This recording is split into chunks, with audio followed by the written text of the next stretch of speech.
Continuando o preparo de dados, eu primeiro selecionei o dado correto, determinei a janela de tempo, escolhi se eu vou colher novos dados ou usar dados existentes, posso fazer os dois.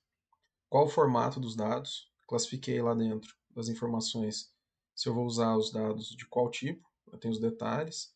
E agora a gente passa para a parte B, que é a definição do conjunto de dados. Como que eu vou, qual que é a modelagem desses dados e como que eu vou modelar a que nível e que às vezes pode ser que seja mais importante ou menos importante em algum nível. Se eu vou fazer isso sozinho, se eu vou fazer essa modelagem, geralmente a etapa de modelagem eu posso precisar de ajuda de alguém ou técnico ou especialista em uma área do que eu estou estudando, mas pode ajudar, eu tendo essa modelagem inicial, pode ajudar a depois conseguir andar junto, né? Se são partes diferentes de uma mesma análise que vão trabalhar comigo, a gente consegue andar junto se a gente modela isso no começo.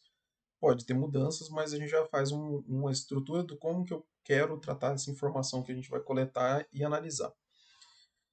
Você tem três níveis comuns de tipo, né, de modelagem. É a conceitual, que é um modelo que não tem detalhes técnicos. Tem o lógico, que são as entidades de dados, né? Ele não tem a parte física da informação, mas ele já é mais detalhado, ele tem os detalhes técnicos do dado que eu vou usar com relacionamento entre as informações, quais são os atributos daquelas informações. No primeiro lá eu só tenho quais são as informações que eu vou usar e como. O próximo é o que relaciona essas informações e quais são os detalhes das informações, quais são os metadados, quais são as informações de cada item, cada registro meu, qual a informação que eu tenho dentro dela, né, qual que é o detalhamento dela. E eu tenho a modelagem física, que são as tabelas de fato. Né? Se eu vou colocar isso em planilhas, se eu vou colocar em pastas no computador, se eu vou pôr num banco PostgreSQL ou MySQL com as tabelas e com os registros, com chaves, com ligação entre elas. Então, eu vou obrigatoriamente ter que passar por isso. Pode ser que eu faça um muito mais simples, né? Eu faço a modelagem conceitual do dado que a gente vai usar, faço a lógica de como aquele dado vai ter que ser organizado, o que, que eu tenho que ter de informação, quais são os filtros. Um outro exemplo lá de filtragem importante para você colocar nessa modelagem é o dado, o Darwin Core, que eu acho que eu vou explicar depois em mais detalhes, mas no GBIF do Darwin Core, se eu baixo os dados, ele tem mais de 400 colunas.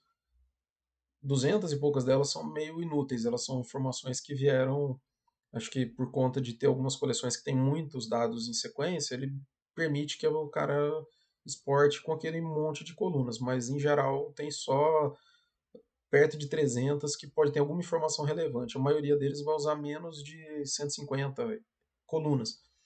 E para a gente, dificilmente vai importar 150 colunas, provavelmente vai importar 10, 20 colunas no máximo.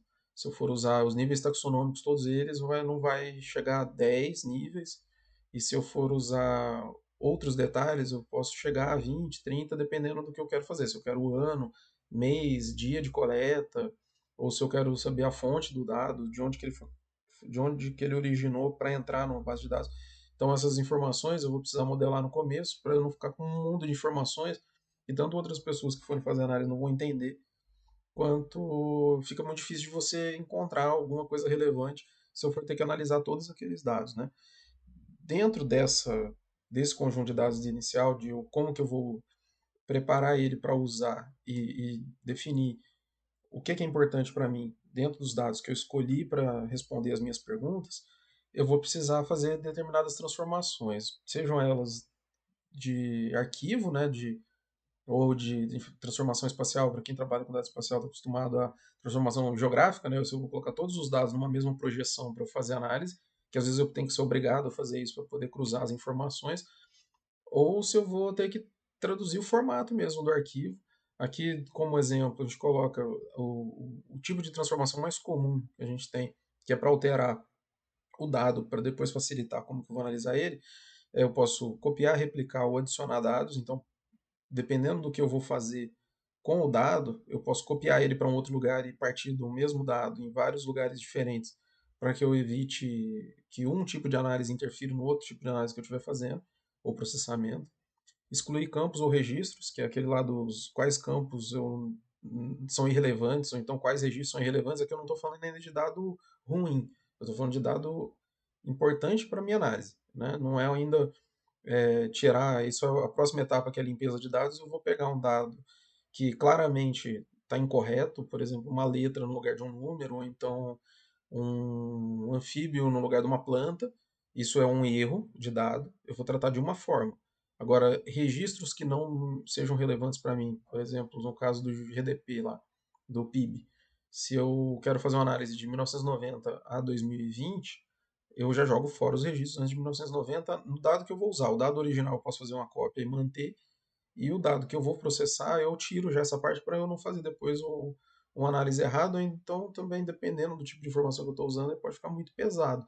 Pode ser que eu tirar a informação irrelevante, tirar as informações que eu não vou usar, vai me ajudar de modo geral, vai ficar mais organizado. Padronizar os nomes das variáveis, tanto padronizar variável, quanto padronizar coluna, quanto arquivo, quanto nome de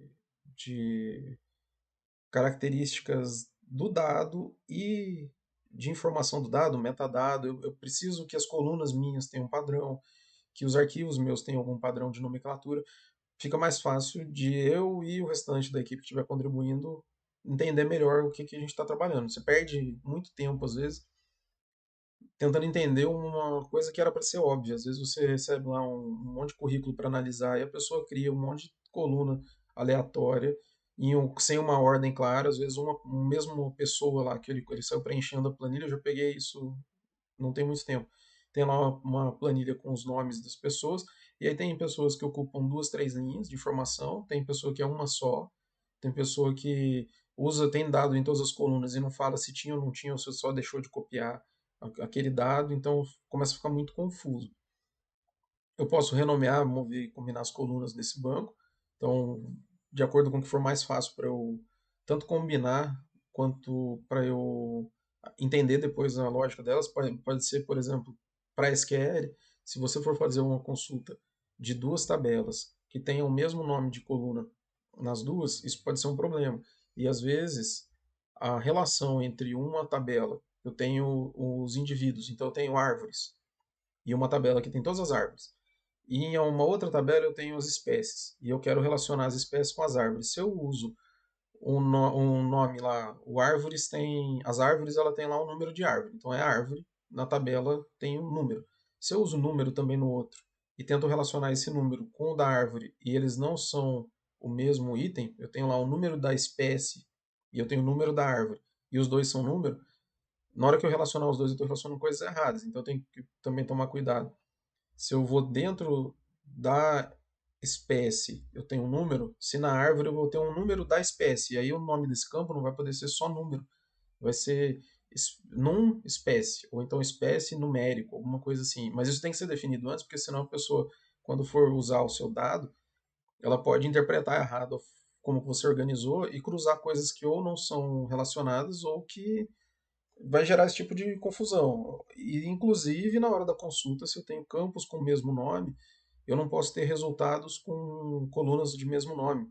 O próprio SQL costuma dar erro nisso. Então, isso também, se eu prevejo no início como que eu vou organizar, fica mais fácil depois de eu processar e eu não altero a informação. Porque se eu tenho uma consulta que eu fiz numa base de dados que mais de uma pessoa está usando, e eu preciso alterar um campo por conta de uma consulta minha, as outras pessoas que tiverem consultas salvas com aquela mesma informação, elas vão perder as consultas delas, vão ter que refazer. Então isso é uma coisa que eu não vou fazer. Eu vou ter que adaptar depois com a nomenclatura errada que eu iniciei, ou eu vou ter que avisar todo mundo vai alterar todos os dados para poder bater com a nomenclatura nova que a gente fez. Então isso é uma coisa importante. Unir conjunto de dados um com o outro, e salvar o arquivo em formato ou local diferente, né? Eu vou baixar um dado vetorial, tem lá os pontos de alguma coisa, eu posso guardar isso como um arquivo, posso guardar no banco de dados. Isso eu vou fazer nessas transformações iniciais para eu ter um dado padronizado no formato já para eu ir para a próxima etapa de análise de dados. E aí aqui encerra a parte de definição do conjunto de dados. Tem muito mais detalhe, tem muito mais coisa, mas aqui é só para lembrar que essas coisas são importantes. Então, se a gente começa sem olhar essa parte de definições, eu começo a fazer uma análise atropelada, começo a chegar em resultados, às vezes, que me parecem relevantes, depois eu vou descobrir que foi falta de processar no começo. E eu vou perder tempo, né? O mais importante para a gente é o tempo para poder aproveitar nas análises todas. No próximo vídeo, eu passo para o item C lá, que é software para o conjunto de dados e banco de dados.